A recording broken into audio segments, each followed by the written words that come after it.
liputannya gitu ya. Yes. Dan ini masih dari Yogyakarta. Kali ini ada vlogger Yusuf Fajar yang ngevlog jalan-jalan di Omah Petruk, kota ini Sleman ya. Sleman, melihat Ya. aneka patung yang menyimbolkan keberagaman. Ada patung apa saja? Yuk kita lihat Yusuf.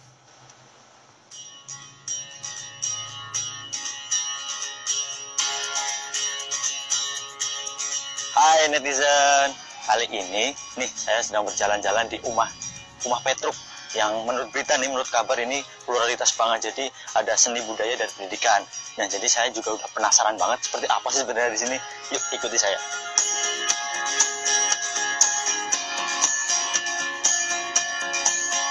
Dengan membayar hanya seikhlasnya, di sini kita bisa memanjakan mata kita dengan melihat karya-karya seniman kece pastinya dan unik-unik banget di sini.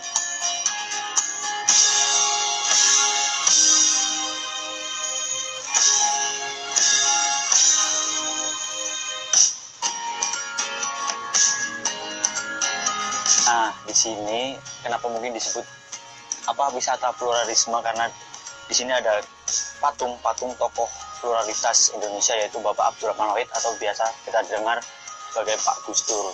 Jadi ini persis banget seperti beliau. Jadi dari seninya dapat banget dan kece abis di sini.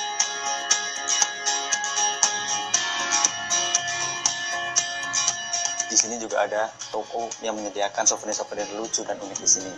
Dan tetap terus ikuti vlog saya. Salam kece. Salam kece, karena kan Salam kece. dapat julukan duo kece. Nah ini satu orang nih gitu kan, biasanya sama Denny gitu. Tetap nggak mau, tetap pokoknya kece. Sorry, bukan sama Denny, sama Bayu. Sama Bayu.